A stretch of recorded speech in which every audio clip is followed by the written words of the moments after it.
বিয়ে, জন্মদিন, যে কোনো উৎসব আনন্দ অনুষ্ঠানে খুব সুলভে অত্যাধুনিক ডিজাইনের মেহেন্দি পরানো হয়। ঠিকানা গোড়াবাজার, বহরমপুর। যোগাযোগের নম্বর 8617444283। উপস্থিত রয়েছেন আজকের এই আপনাদের একটি এসবিএসএল প্রোগ্রাম, বা যেটা আপনারা স্লোগানের মধ্যে দিয়ে জড়িয়ে রেখেছেন যে ফ্যামিলি ফার্স্ট, সেফটি ফার্স্ট।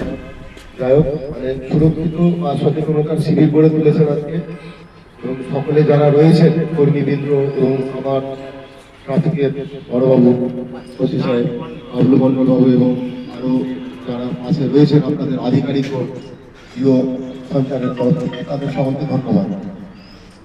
এখন আমাকে কিছু বলতে বলা হয়েছে, তাই হোক, কারণ বলবেন আপনারা, আমরা দেখবো, আমরাও জানাবো, যদি কোনো ভুল ত্রুটি হয়ে থাকে সেটাও আমরা ধরাবো, এবং আপনারা আগামী দিনে এর থেকে আরো ভালো কি ইউটিউব বা কোনো একটা ভালো প্রোগ্রাম কি করে অর্গানাইজেশন করবেন, সেটার জন্য আমাদের কাছে যদি কোনোরকমভাবে আর বিগত দিনে বা আগামী দিনে জানাতে পারি, তাহলে নিজেকে খুব উপকৃত মনে হবো। কারণ একটা জিনিস মাথায় রাখবেন যে বিভিন্ন বিধি নিয়ম এবং নিষেধের উপরে আপনারা চলাফেরা করছেন, খুবই ভালো লাগলো। রুটিন ওয়াইজ আপনাদেরকে কাজ করতে হয়। আমরাও যেরকম 24 আওয়ার্স ওয়ার্কার, বলতে গেলে আপনাদের মধ্যেও কিছু কিছু শিফটিং আছে, কিছু কিছু 24 ওয়ার্কার কাজ করে, তাই না? যখনই আপনাদের আধিকারিক করে কল আসবে তখনই আপনাদেরকে ছুটতে হবে, আর এটাই স্বাভাবিক। কারণ কাজ প্রাণপণ মন দিয়ে তখনই করতে পারবেন যখনই আপনি কারো ফোনটা রিসিভ করবেন বা কারো কোনো প্রয়োজনে ডাকে সাড়া দিবেন। যে হুটার করে আপনাদের তো মোটর বাইকে তো যাওয়া আসা বেশি ম্যাক্সিমাম, চার চাকা খুব কম দেখা যায় রিয়াল।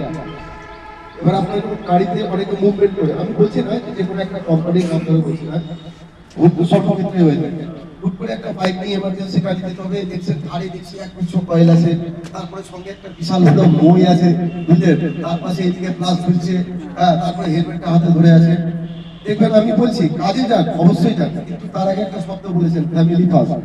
কি জানেন, অ্যালকোহল সেবন করে আসে, যদি আমাদের কাজ তাকে রিকভারি করবো, হুট করে আসলো, তার ওই গাড়িকে ব্রেক ধরলো না, এসে মারলো তো মারলো, আপনার সামনে এসে মেরে দিল, তাহলে কি হবে? ওই জন্য বলি যে অ্যাক্সিডেন্টে যখন আপনি গাড়ি চালাবেন, আপনি ভাবছেন যে আমি সব থেকে ভালো চালাতে জানি, সামনের দিক থেকে যে আসছে সে বলে আমার থেকে একটা ভালো গাড়ি চালাবে, তাই বলে আপনার সঙ্গে আমি স্পিডে কম্পিটিশনে যেতে বলছি না, আপনাকে সুরক্ষা নিয়ে যেতে হচ্ছে, সচেতন নিয়ে যেতে হচ্ছে। ওই জন্য যে সামনে থেকে আসবে তাকে ভাবতে যে ও আমার থেকে বেশি গাড়ি চালাতে জানি না, আমি ভালো করে জানি, আমাকে আরো সেফটি নিতে হবে, তো সেই কারণে বলছি। আর সবসময় পথের বাদিক থেকে যাওয়া আসা করবেন। ট্রাফিক সিগন্যাল আমরা বারবার আপনাদেরকে রিকোয়েস্ট করছি, সকলকেই বলবো, আপনারাও বাড়িতে বলবেন, পাড়া প্রতিবেশী বন্ধু বান্ধব যেই থাকবে না কেন, ট্রাফিক পুলিশ সেটা সিভিক ভলেন্টিয়ার হোক, কনস্টেবল হোক, আমার মতো অফিসার হোক, এসআই হোক, কে থাকবে না কেন, সেই যদি কোনো সিগন্যাল দেখায় হাতে বা বেনুয়েলে বা ধরে নেয় ইলেকট্রিক, দাঁড়িয়ে যাবেন অন্তত, হ্যাঁ, তাকে উপেক্ষা করবেন না।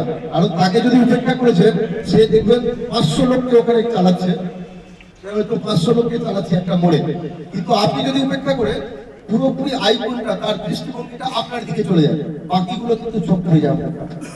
দয়া করে এই জিনিসটা মানবেন, সে যেরকমই হোক, যদি প্রয়োজন কিছু বলতে স্যার এটা করলে ভালো হতো, আপনি বলবেন পাশে এসে, কিন্তু হুট করে ওখানে দাঁড়িয়ে তর্ক বিতর্ক বা আপনি ওখানে ডেমো দেখাতে বা কোনো একটা কিছু করতে যান, কারণ কি হয়, শত ভালো কাজ চলছে কিন্তু যে ভুল করবে তার দিকে সবাই অ্যাটেনশনটা দেয়,